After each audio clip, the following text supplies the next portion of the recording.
বিসমিল্লাহির রহমানির রহিম।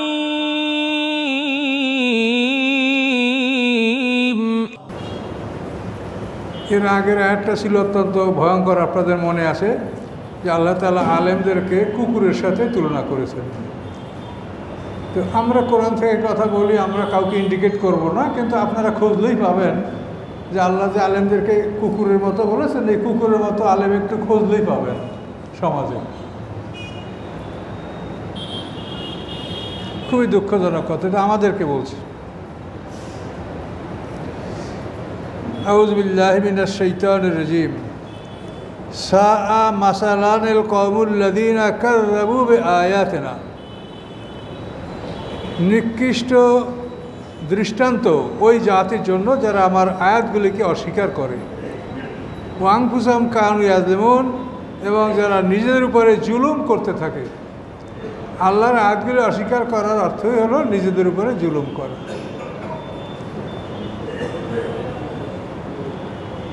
আপনি একটা আয়াত অস্বীকার করবেন নাউজুবিল্লাহ, তা আপনার উপরে একটা জুলুম। এরপর আর একটা আয়াত অস্বীকার করবেন, জুলুমের উপর জুলুম। এভাবেই যতগুলি আয়াত অস্বীকার করবে কেউ, ততই জুলুম এবং পাপের বোঝা তার উপরে চাপবে। আর যারা একটা আয়াতের ঈমান আনবে, তারপর আর একটা উপর ঈমান আনবে, আস্তে তাদের ঈমান বাড়তেই থাকবে। যত ঈমান আনবেন তত আপনার ঈমান বাড়বে। আর অবিশ্বাস যারা করে, তারা যত অবিশ্বাস করবে, অবিশ্বাসের তার সাথে অবিশ্বাস যোগ হবে। মা ইয়াহদিল্লাহু ফাহুয়াল মুহতাদ। যাকে আল্লাহ পথ প্রদর্শন করেন সেই পথ পেয়ে থাকে। ওমা ইউদলিল, আল্লাহ যাকে বিপদগামী করেন, ফাউলাইকুমুল খাসিরুন, তারা ক্ষতিগ্রস্ত। এখন আল্লাহ বিপদগ্রস্ত করেন কাকে? আপনারা এখানে আসছেন, যদি অন্যরাও আসতো, কোনো বাধা আসে? তাহলে এখন আল্লাহ কীরকম তাদেরকে হেদায়েত দিবে? আল্লাহর পথে অগ্রসর হলে আল্লাহ তাদেরকে হেদায়েত দান করবে। আল্লাহ তো আপনাকে জোর করে বেহেশত দিবে না। আল্লাহর কাছে বেহেশত চাইতে হবে এবং নিয়ম পালন করতে হবে, তারপর আপনাকে আল্লাহ বেহেশত দিবেন। তো এই কথায় আপনারা বিব্রত হবেন না যে আল্লাহ যাকে হেদায়েত করে, হেদায়েত করার জন্য তারা সবার জন্য উন্মুক্ত রেখেছেন, এত গোপন রাখেন নেই আল্লাহ কারোর জন্য। কাজে এই উন্মুক্ত বস্তুকে যদি আমরা গ্রহণ না করি, আমরা হেদায়েত থেকে বঞ্চিত হব। এই জন্য আল্লাহ দায়ী না। ওমা ইউদলিল, এবং যাকে আল্লাহ তাআলা বিপদগামী করেন, ফাউলাইকুমুল খাসিরুন, তারাই প্রকৃত ক্ষতিগ্রস্ত।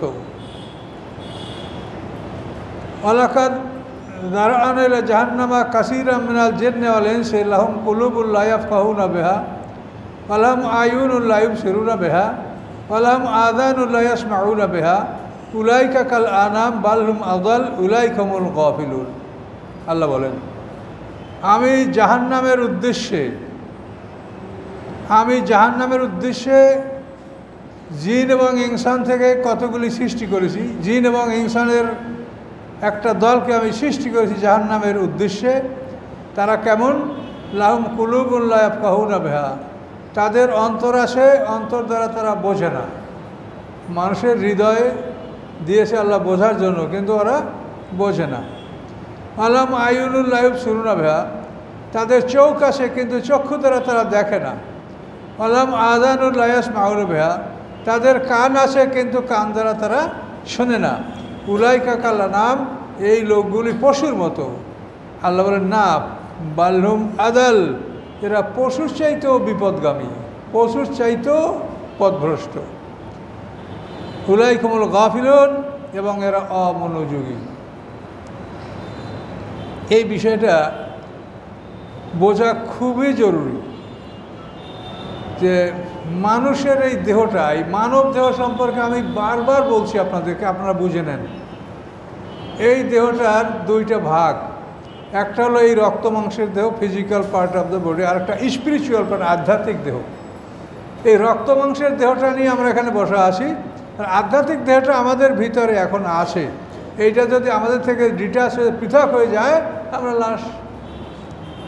ঘুমের সময় এই চারটে জিনিস, নফসে মুতমাইন্না, নফসে আম্মারা, নফসে লাওয়ামা, রূহ, এই চারটার তিনটা নফস ঘুমের সময় বের হয়, শুধু রুহটা থাকে। তাহলে আমরা মানুষ, আমরা জীবিত একটা প্রাণী, আমরা লিভিং বিং। আমাদের এই প্রাণী হওয়ার জন্য আমাদের মধ্যে দুইটা জিনিস, একটা হলো স্পিরিচুয়াল পার্ট, আধ্যাত্মিক দেহ, আর একটা হলো ফিজিক্যাল, এই রক্ত মাংসের দেহ, বাহ্যিক দেহ। তো এখন আমাদের এই দেহটার পরিচালককে, এটাকে পরিচালনা করে নফস। যে নফসগুলি আছে এরা এটাকে পরিচালনা করে। এখন এই নফস হলো দুই গ্রুপ, শয়তানের পক্ষে, আল্লাহর পক্ষে। আল্লাহর পক্ষে যে নফস বা আত্মা, তাকে বলা হয় নফসে মুতমাইন্না বা শান্তির আত্মা। এই শান্তির আত্মাকে যদি আপনি লালন পালন করেন, তাহলে আপনাকে এই শান্তির আত্মার তেল দিতে হবে, খোরাক দিতে হবে, তার ফুয়েল এখানে সরবরাহ করতে হবে। শান্তির আত্মার ফুয়েল হলো আল্লাহর কোরআন, রাসূলের জীবনী, ইসলামী সাহিত্য, ইসলাম সম্পর্কীয় যত কিছু, এটা হলো নফসে মুতমাইন্নার জ্বালানি, ফুয়েল।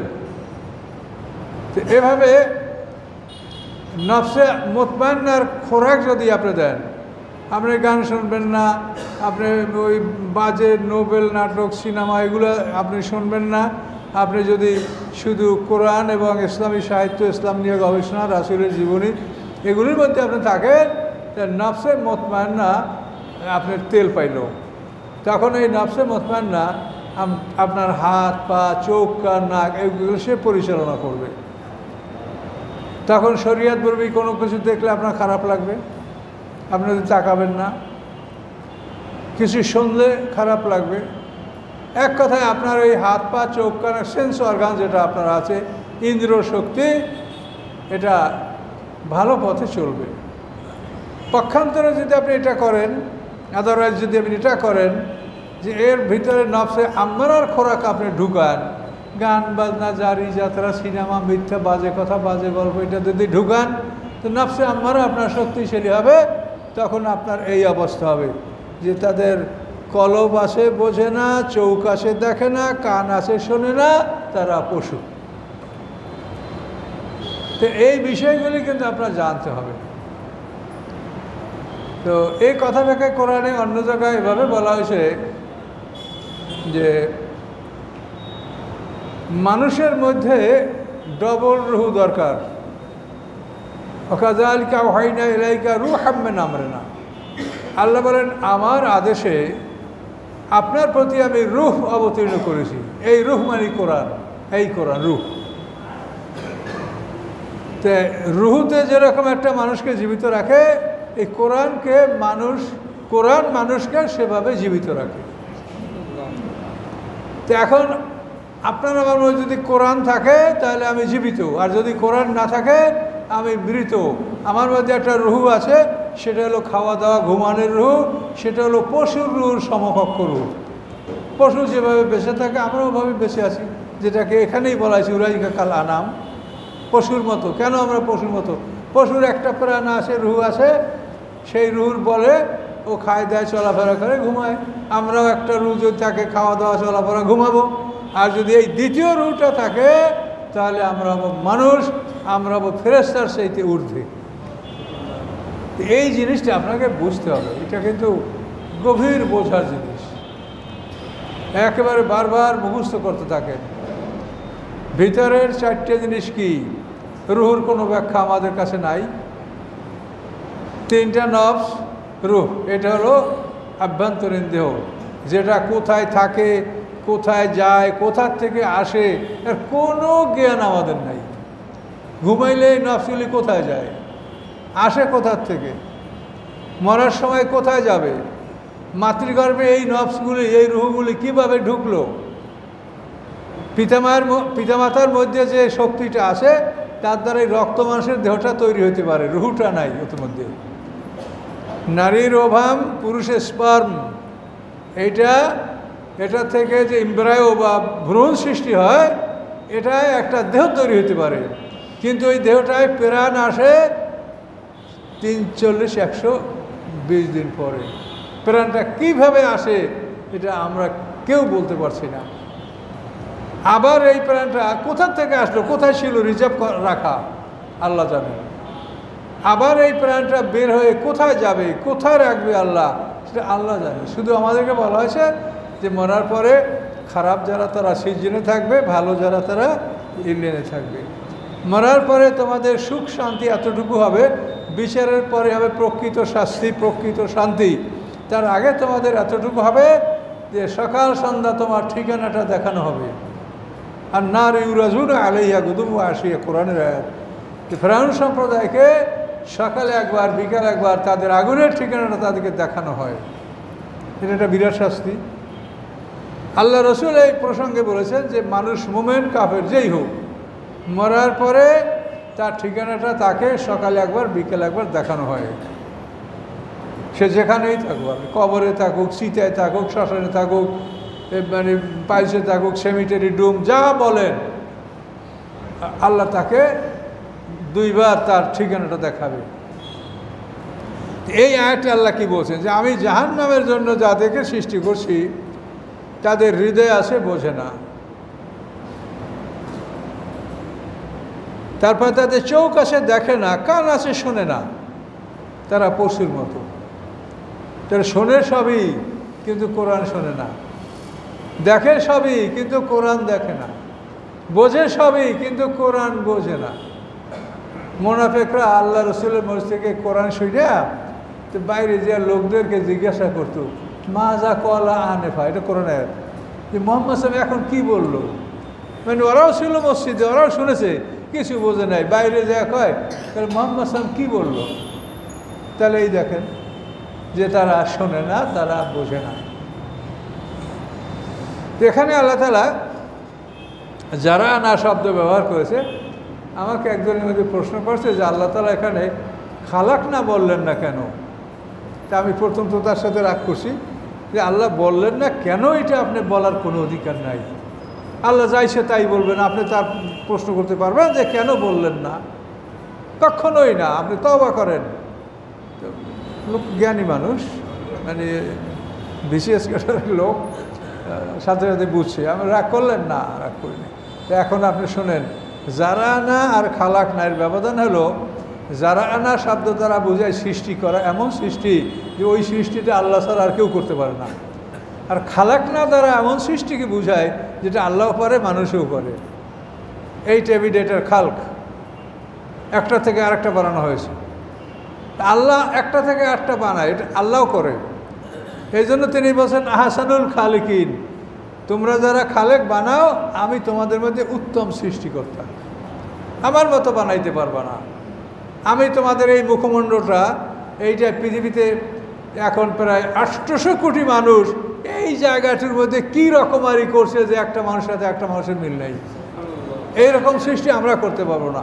আপনি যদি তালা বানান, যে 100টা তালা বানান, দেখবেন একটা চাবিতে একটা খুলছে, আপনি পারবেন না। তারপর দেখেন প্রত্যেকটা মানুষের কণ্ঠস্বর, আপনি বাড়িতে যে ডাক দেন, তা আপনার বিবি সে বুঝতে পারবে যে আমাকে ছেলে ডাকলো না স্বামী ডাকলো না ভাই ডাকলো, এটা সে বুঝতে পারবে। দেখেন তো, একই কণ্ঠস্বর, একই গলা, একই মানুষ, কিন্তু আপনার এই কণ্ঠস্বরটাই কী ব্যবধান দিয়ে আল্লাহ সৃষ্টি করছেন। এই কারিগর পৃথিবীতে আল্লাহ ছাড়া কেউ এটা পারে এটা করতে? এই জন্য আল্লাহ বলছেন আমি আহসানুল খালিকিন, আমি ভালো বানাতে পারি। আর যারা শব্দের অর্থ বানানো, এমন সৃষ্টি যেটা আল্লাহ ছাড়া আর কেউ করতে পারে না। আর খালাকা শব্দটার অর্থ এটা আল্লাহ ছাড়া অন্যরাও সৃষ্টি করতে পারে। সেফাতে আল্লাহর নামগুলি, এগুলি মানুষের মধ্যে ওই গুণ, অনেক গুণ মানুষের মধ্যে আছে। রউফুর রহিম, আল্লাহ রাসূলকে বলেছেন রউফুর রহিম। তাহলে আপনারা এই জিনিসটা বুঝলেন কিনা, এটা আমার কাছে খুব আপনাদের আর্জেন্ট রিকোয়েস্ট যে আপনারা এটা বোঝার চেষ্টা করেন যে এই মানুষের দেহটা দুইটা ভাগে বিভক্ত। মানুষ তো মরে না, এই দুইটা অংশকে সেপারেট করলেই আপনার নাম মৌয়াত। এই ফ্যানটা যদি সংযোগটা সেপারেট করা থাকে তো ওটা আর চলে না, মরে গেছে। সংযোগ দিলে চলবে। তা আমাদের মৃত্যু মানে সংযোগ বিচ্ছিন্ন করে দেওয়া। মানুষ মরে না, মানুষকে মরার জন্য সৃষ্টি করা হয় নাই। মানুষ অনন্তকাল বেঁচে থাকবে, মানুষ মরে না, মরবে না। মানুষের জীবনের শুরু হলো মওয়াত আর শেষ হলো জীবন। বোঝেন না এই কথাটা? মানুষের শুরু হলো মৌয়াত আর শেষ হলো জীবন। মানে আমাদের জীবন শুরু হয়েছে মৌয়াত থেকে। কাইফা তাকফুরুনা বিল্লাহি ওয়া কুনতুম আমওয়াতা, আমরা মরা ছিলাম। আল্লাহ আদম থেকে আমাদেরকে বের করে সাক্ষী নিয়ে মৃত্যু দিয়ে দিলেন। এই মরা হলো আমাদের জীবনের শুরু, মরণ থেকে। আর শেষ হলো মরেছি, মরার পরে এখন দুনিয়াতে আসছি, দুনিয়াতে আবার মরবো, মরার পরে আবার আমাদের হাসর মাঝে তোলা হবে, তোলার পরে অনন্তকাল হায়াত দিয়ে আমাদেরকে আইদার হেল আর হেভেন, জান্নাত জাহান্নামে ঢুকাই দেওয়া হবে। তাহলে আমাদের জীবনের শেষ মানে আমাদের এই মানে লাইফ স্টাইল যেটা, লাইফ সার্কেল যেটা, এটা মৌয়াত থেকে শুরু হয় এবং হায়াতে যাইয়া শেষ হয়। কি বুঝেছেন না? আমি আবার বলছি, এই যে মানে লাইফ সাইকেল, জীবন চক্রটা, এটা মৌয়াত থেকে শুরু হয়, জীবনের উপরে যাইয়া শেষ হয়। আপনি যখন শেষ হবেন তখন জীবন নিয়ে শেষ হবেন। পিছনে একটা মরণ গেছে, এই একটা মরণ শেষ হয়ে গেল। তো এখন আমরা দুনিয়াতে জন্ম নিয়েছি, আবার জন্মিব মরার পরে। এই দুটো জীবন, দুইটা জন্ম আর দুইটা জীবন, এই একটা জীবন এবং হাসরের মাঠে উঠবো তখন দ্বিতীয় জীবন। তাহলে আমাদের জীবনের শেষ অংশ কি? জীবন। জীবনের শুরু কি? আমাদের লাইফের কমেন্সমেন্ট, জীবনের শুরুটা কিসে দিয়ে হলো? মৌয়াত দ্বারা হলো। জীবনের শুরু মৃত্যু দ্বারা, আর জীবনের সমাপ্তি হায়াত দ্বারা। সমাপ্তি তো না, মানে শেষ পর্বটা হলো জীবন। একজন মানুষ আপনি দেখেন, একটা MA pass, BA BCS pass, doctorate দেখেন, জিজ্ঞাসা করে সে জীবন সম্পর্কে বলতে পারে কিনা। তো একটা মানুষ কি লেখাপড়া শেখে যে তার দ্বারা তার জীবনের পরিচয় সে দিতে পারে না। এইটা না দেওয়ার কারণেই কিন্তু আজকে সমস্ত বিশ্বের মানুষগুলো আছে বিপদগামী। আমাদের ওয়াজ তো ওয়াজ শুনলে একেবারে মানে পশু পাখি সব জমা হয়ে যায়, এত সুন্দর ওয়াজ করতে পারি, কিন্তু জ্ঞানের কিছু তার মধ্যে খুব কমই পাওয়া যায়। এটা আমাদের সমাজের অবস্থা। বুঝেছেন কথা? জীবনের শুরু কি দিয়ে হয়? মরণ দিয়ে। আমরা মরা ছিলাম, মৃত অবস্থা আমাদেরকে কোথায় রাখা হয়েছিল? এটা বলে আলামে বারজাক, পর্দার আড়ালের জগৎ, ব্যারিয়ার পিরিয়ড।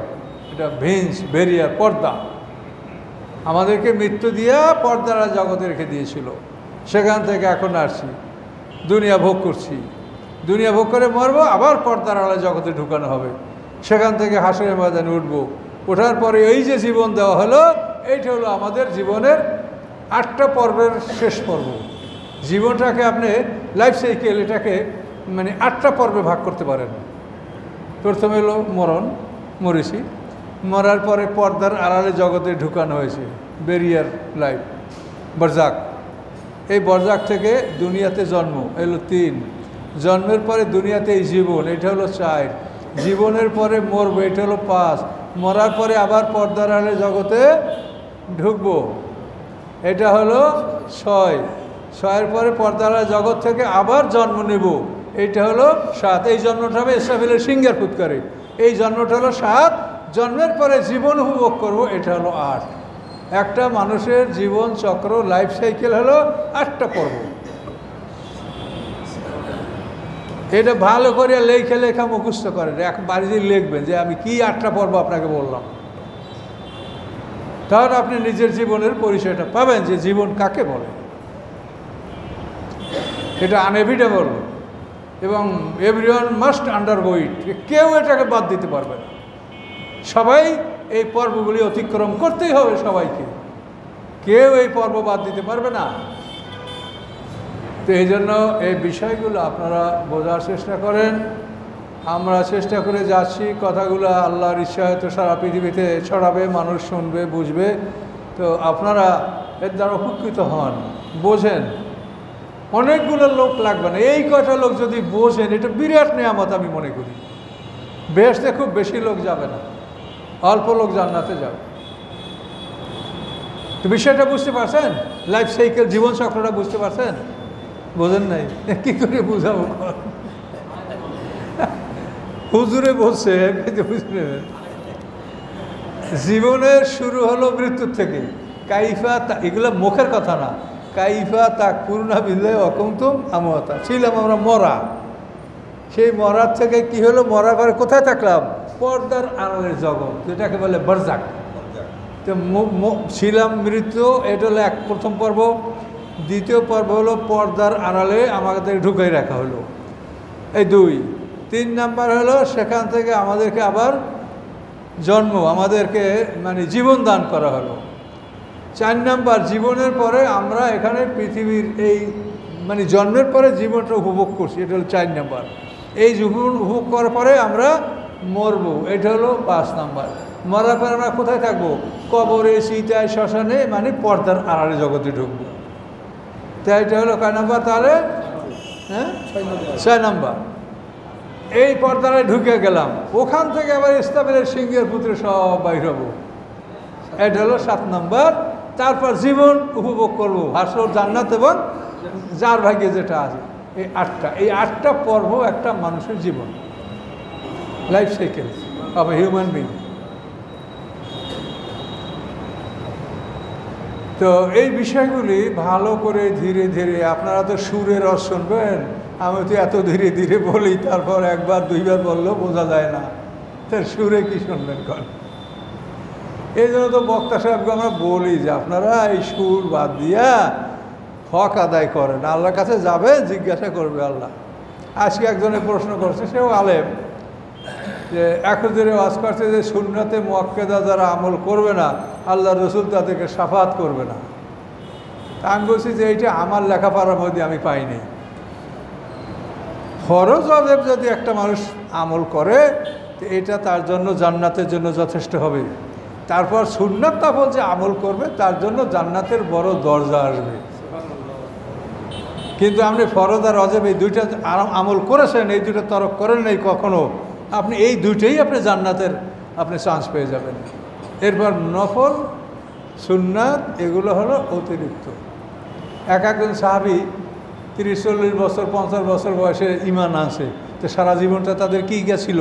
কাজে এরা তো সারা রাত জায়গায় ইবাদত করবে, নফল করবে, তারা কী করে মেকআপ হবে? নফল ইবাদত করতে পারলে লাভ নিঃসন্দেহে, কিন্তু সেটা আপনার দরজা বলন্দ হবে। কিন্তু এটা না করতে পারলে যে আপনি বেহেশত পাবেন বা রাসূল শাফাত করবে না, এই কথাটা একেবারে সম্পূর্ণ ডাহা মিথ্যে কথা। তার কারণ রাসূল কি নিজের ইচ্ছে শাফাত করবে? রাসূল তো শাফাত করবে আল্লাহ অনুমতি দিলে। কারণ রাসূল শাফাত করবে না, তাতে বোঝা যায় যে উনি নিজেই করবে শাফাতটা, আর উনি এরে করবে না ওরে করবে। হ্যাঁ, এটা কথা কি হুজুর চিন্তা করেছেন? রাসূল শাফাত করবে না মানে এটা তার নিজের ইচ্ছায়, নিজের ইচ্ছায় যদি হতো তাহলে তার চাচাকে শাফাত করতো। নিজের ইচ্ছায় যদি কোনো নবী শাফাত করতে পারতো, তো ইব্রাহিম আলাইহিস সালাম তার বাবাকে শাফাত করতো। রাসূল শাফাত করবে না, এটা আপনি কি করে বললেন? রাসূল শাফাত কাকে করবে? সেটা তো আল্লাহর অনুমতি নেওয়ার পরে সে করবে। মান যাল্লাযী ইয়াশফাউ ইনদাহু ইল্লা বিইযনিহি। কিন্তু এই যে আমরা একটা ভুল ওয়াজ করে এক বক্তা থেকে আর এক বক্তা, একজনের কাছে শুনে আর একজন, এই যে আমরা ওয়াজ করি, এই যে আমরা আসলে সত্য থেকে অনেক দূরে আছি, এটা বোঝেও না, আর আমরা বললে আমাদের বিরুদ্ধে দেয় ফতুয়া। কি বলছি এইটা বোঝার জ্ঞানও তাদের নাই, অথচ ফতুয়া দেয়। কি করবো কর। আল্লাহ শুকুর, আপনারা বোঝার চেষ্টা করেন, আল্লাহ রসুল নিজের ইচ্ছায় শাফাত করতে পারবেন না, কেউ না, কোনো নবী না। এটা কোরআনে বারবার আল্লাহ বলেছেন, কুল লিল্লাহি শাফাআতু জামিয়া। আপনি বলেন সমস্ত শাফাতের মালিক আল্লাহ। শাফাত তো দূরের কথা, পয়গম্বর আল্লাহর আদেশের বাইরে কিছু করতে পারবে না। ইয়াউমা ইয়াজমা আল্লাহ রসুল্লাহ ফায়াকুলু মাজা উজিবতুম, যেদিন সমস্ত রাসূলদেরকে একত্রিত করা হবে, সেদিন তাদেরকে প্রশ্ন করা হবে। আল্লাহ জিজ্ঞাসা করে, মাজা উজিবতুম, তোমরা কি জবাব পেয়েছো? নারা দেন, ঘুম আসে। ইয়াউমা ইয়াজমা আল্লাহ রসুল্লাহ, যেদিন সমস্ত রসুলদেরকে একত্রিত করা হবে,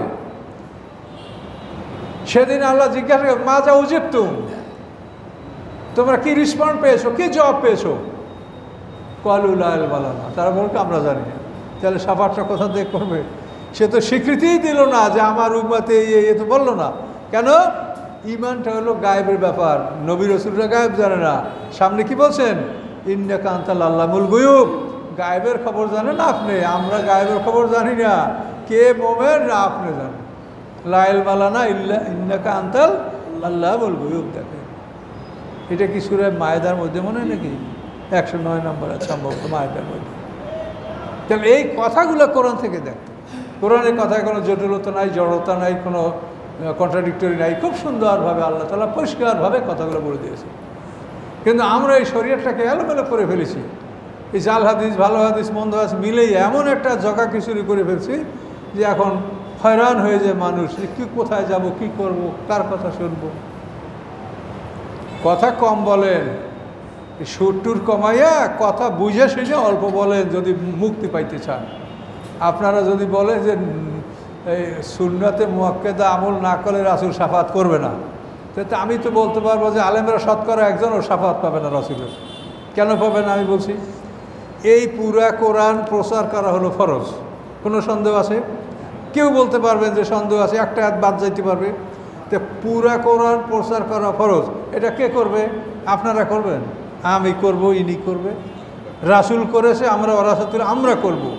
এখন বলেন আপনি 100 আলের মধ্যে 100 এর মধ্যে একজন আলেম বাইর করেন যে বলতে পারে যে আমি পুরা কোরআনটা আমার জীবনে আমি তাফসির করে শেষ করছি, সবাইকে আমি শুনেছি, বাইর করেন।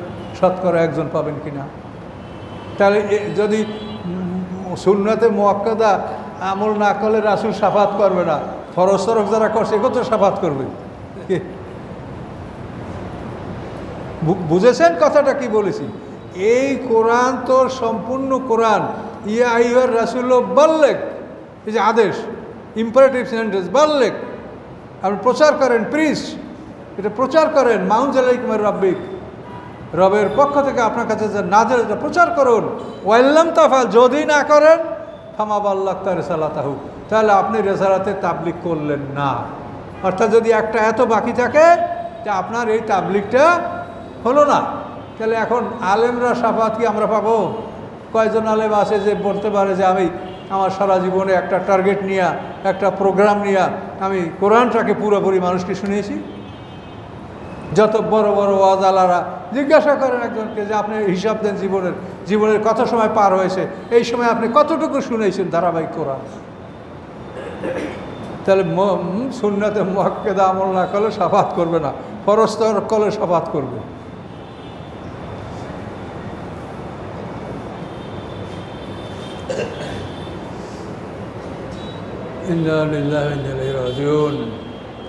এখন আল্লাহ বললেন কি, যে যাদের মন আছে বোঝে না, তারপরে চোখ আছে দেখে না, তারপর হচ্ছে কান আছে শোনে না, তারা পশুর মতো, বরং পশুর চাইতে অধম। উলাইকুমুল গাফিল, এরা গাফিল, পশুর চাইতে অধম। তার কারণ হলো পশুর একটা প্রাণ আছে, আমার একটা প্রাণ আছে, কিন্তু আমার প্রাণ আছে এর সাথে আমার যা বুদ্ধি আছে সেই বুদ্ধি তো পশুর নাই। এখন যদি হৃদয় থাকে পশুর আর বুদ্ধি থাকে মানুষের, সে তো ভয়ঙ্কর অপরাধী হবে। কথা বলছেন? আমাদের হৃদয়টা হলো পশুর, আর যেটার জন্য আমরা ফেরেশতায় সম্মানিত হবে সেটা তো এই রুহু, এইটা ঢুকাইলে আপনি ফেরেশতার চাইতে সম্মানিত হবেন। ফেরেশতারা তো আপনার পাহারাদার, বডিগার্ড, তারা তো আপনার খাদেম। ফেরেশতারা মানুষের সেবক, খাদেম। কাজে এইটা হবেন কখন? যখন আপনি এই রুহুটা ঢুকাবেন। আর এই যদি না ঢুকান আপনি পশুর চাইতে অধম। সিংহ একটা হরিণ মারিয়া খাইয়া 15 দিন ঘুমাই থাকবে, আর আমরা লক্ষ লক্ষ মানুষ মারিয়া সব সম্পদ জোগাড় করিয়া তারপরও আমাকে ঘুম হয় না যে আর কাকে মারবো আর কার্তা নিব। কি এটা না আমাদের স্বভাব মানুষের? তো এই জন্য মানুষ পশুর চাইতে অধম।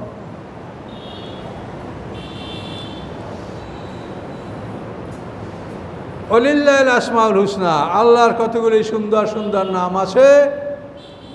ফাদউহু বিহা, তোমরা সেই নামে আল্লাহকে ডাকো। ওয়াজারুল্লাযিনা ইউলহিদুনা ফি আসমাইহি, ছেড়ে দাও তাদেরকে যারা আল্লাহর নামের ব্যাপারে বক্রতা অবলম্বন করছে। সায়ুজ্জাউনা মা কানু ইয়ামালুন, অচিরেই তাদেরকে শাস্তি দেওয়া হবে এই জন্য যে তারা এই কাজগুলি করতেছিল। দেখেন আল্লাহর কতগুলি সুন্দর নাম, 99টা নাম, এটা সুন্দর নাম। এই নামের বাইরে আল্লাহকে ডাকা যাবে না। আমার জীবনে আমি যখন বলছি খোদা বলা জায়েজ নাই, তখন মলিশার বা কেতাব লইয়াইছে আমার, এই দেখেন তাফসিরে খোদা লেখা। আমি বলি তাফসিরে খোদা রাখলে খোদা বলা জায়েজ হবে না। কিন্তু আস্তে আস্তে এখন এইটা মানুষটা অনেকটা এখন বিশ্বাস করতে শিখেছে যে না, খোদা বলা যাবে না। 99টা নাম আসমায়ে হুসনার মধ্যে খোদা আছে? খোদা নাই। এই জন্য খোদা বলা যাবে না, এটা ইরানিরা বলে, ইরানি সভ্যতা আমাদের মধ্যে আসে, এই জন্য আমরা খোদা বলি, নামাজ বলি, রোজা বলি, এগুলো সব ইরানি পারস্যের কথা, এগুলো তো আমাদের মক্কা মদিনার কথা নয়। পীর এগুলো সব পারস্যের কথা। তো এই জন্য আল্লাহ যে ৯৯টা নাম আছে, এই নামেই আল্লাহকে ডাকতে হবে। এছাড়া অন্য কোনো নাম, এই গড, ঈশ্বর, ভগবান, ডেইটি, নিরঞ্জন, এই ধরনের কোনো নামে আল্লাহকে ডাকা যাবে না।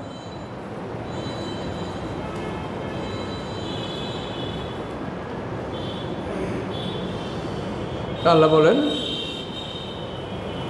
যারুল্লাযীনা ইউলহিদুনা ফি আসমাই, ছেড়ে দাও তাদেরকে যারা বক্রতা অবলম্বন করে আমার নামের ব্যাপারে। লহদ মানে বাঁকা করা, কবরটাকে সোজা করিয়া খনন করিয়া এই পশ্চিম দিকে ঢালু করলেন, এটার নাম লহদ। এই লহদ মানে বাঁকা করা। আল্লাহর নামের ব্যাপারে তোমরা বক্রতা অবলম্বন করো না। কোরআনের আয়াতগুলিও বাঁকা যারা করে তাদের কঠিন শাস্তির কথা কোরআনে আল্লাহ বলছে। কোরআনের আয়াত বাঁকা করে অনেক আলেম ওলামা নিজেদের স্বার্থের জন্য। কাজে কোরআনের আয়াতকে বাঁকা করে অর্থ করা যাবে না। সাইউজ্জাউনা মা কানু ইয়ামালুন, তাদের কর্মের শাস্তি তাদেরকে দেওয়া হবে। আমিম্মান খালাকনা উম্মাতুন ইয়াহদুনা বিল হাক্কি ওয়া ইয়াদিলুন, আল্লাহ বলেন আমি যাদেরকে সৃষ্টি করেছি তাদের মধ্যে এমন দল আছে যারা সত্য সহকারে মানুষকে সৎ পথ দেখায়, ন্যায়ের পথ তারা দেখায়। ইয়াহদুনা বিল হক, তারা ন্যায়ের পথ মানুষকে দেখায়। ওয়া ইয়াদিলুন, এবং সত্যের মাধ্যমে তারা বিচার আচার সম্পন্ন করে। সত্যের পথ দেখায়, সত্য দ্বারা তারা সমাজের বিচার ফয়সালা করে। এরকম একদল আছে।